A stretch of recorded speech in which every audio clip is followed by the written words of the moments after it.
Look to this day, for it is life, the very life of life. We join this morning in celebration, in remembrance, and in hope. Bring to this hour your deepest need and open your heart to its fulfillment. Bring to this hour your greatest celebration and lift it up in thanksgiving.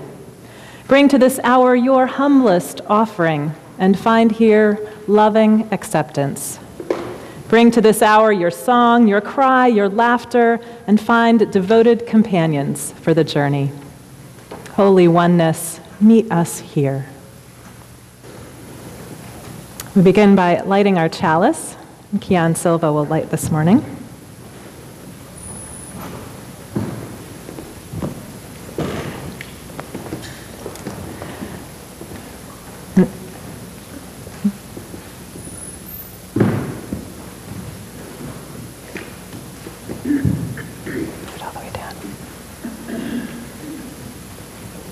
And let us say the call to worship in your order of service. Come, let us gather. We gather to celebrate the sacred within and among us. We come to seek spiritual growth and understanding. We strive to practice acceptance, forgiveness, and love. Together, we work to build a world with justice and compassion. Come, let us gather together. Our opening words this morning are a poem by Mary Oliver called Winter. Winter, and the waves gush pearls from their snowy throats as they come leaping over moss green, black green, glass green roughage, as they crumble on the incline, scattering whatever they carry in their invisible and motherly hands.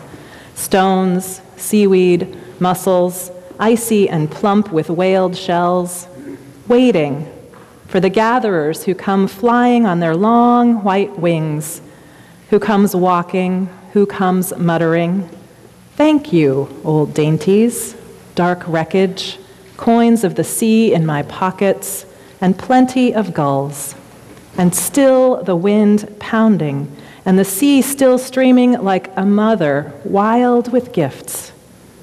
In this world, I am as rich as I need to be." Today, the better offer is adapted from a historical Islamic tale. Uthman ibn Affan was one of the very first followers of the Prophet Muhammad who started the Muslim religion. Now, he was a very wealthy man who was known far and wide for his generosity.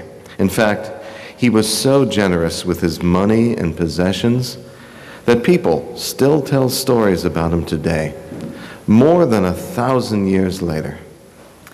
Uthman lived in Medina, which is in modern-day Saudi Arabia. It's a very dry part of the world, and there isn't a lot of rainfall. One year, the year 640 to be precise, the rains didn't come, and there was a drought. Without any rain, the crops withered. There were no figs on the fig leaves or olives on the olive branches. The people of Medina and all of their animals were running out of food. In fact, things got so bad that people had to eat the leaves from the trees in order to survive. Without food, the people knew they could starve. You can imagine how happy the people were the day they learned that a caravan of 1,000 camels was approaching Medina. Each camel was laden down with food. The people began to imagine the smells that would fill their kitchens when they were cooking their favorite meals. Their mouths watered as they imagined the tastes of their favorite foods.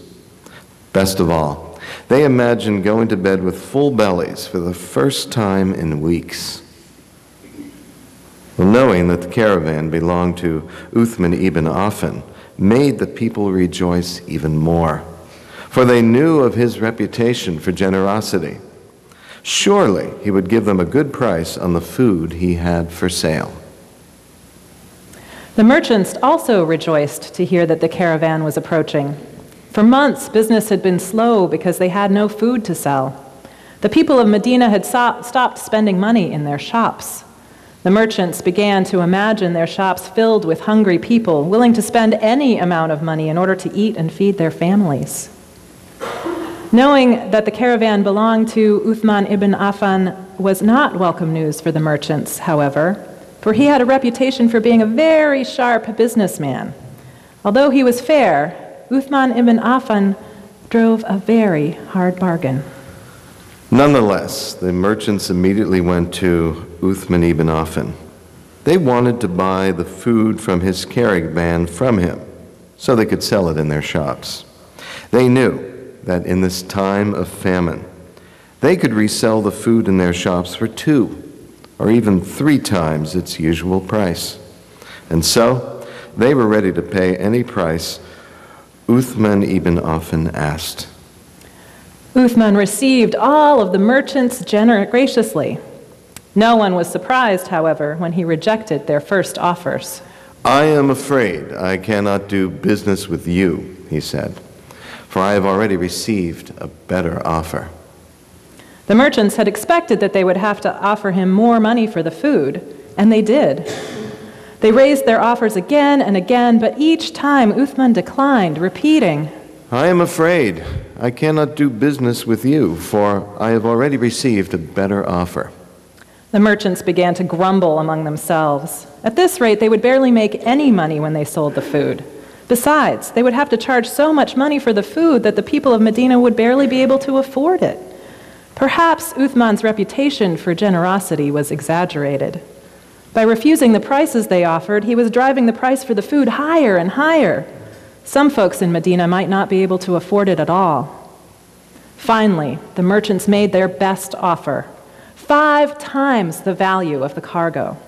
Surely Uthman would accept. Who could possibly have offered more? "I am sorry," Uthman responded. "I cannot do business with you. You see, I have received a better offer from Allah, from God. For Allah has said that anyone who gives away wealth in Allah's name will get back far more than he gave away." So it was that Uthman ibn Affan refused all the money the merchants offered him. Instead, he gave away all of the food carried by the 1,000 camels in his caravan. He gave it away in Allah's name for free to the starving people of Medina. This morning, inspired by Uthman ibn Affan and many other congregations in the United States, we're going to do a very special kind of offering. Instead of taking money from you for the support of the church or other causes beyond us, we are going to give you a better offer. When the offering plate comes to you, you will find an envelope just for you. In it, you'll also find some money. $10, $20, or $50. Yes, you heard me correctly. I saw some heads going, what? The only thing that we ask you do with it is use it to do good, to mention the church in whatever you do, and then come back and share the story of what you did and why. Relax. The funds for this offering are coming from the Minister's Discretionary Fund, which come from unspent funds for needy families, as well as donations made for my professional services for rites of passage. The money isn't part of the church operating budget, and it's intended just for what you will use it for, to do good for those in need. One congregation that did this kind of reverse offering actually printed on the envelopes, "God trusts you," an answer to the message printed on the bills, "In God we trust." People have done all manner of things with reverse offering gifts, from buying food for their own family, desperately in need, to inviting several friends to gather together to match their donation to give to a cause, to using the money to buy goods to pass on, to handing it to the nearest stranger in need. The possibilities are only limited by your creativity. So think boldly, think collaboratively, and be inventive about how to use your gift. All we ask is that you tell us the story of what you did with it, how it felt, and what it meant to you. You can write it up and mail it to us at the church. You can send me an email, minister@fpmilton.org, or you can take a video of yourself talking about it, or even making the gift.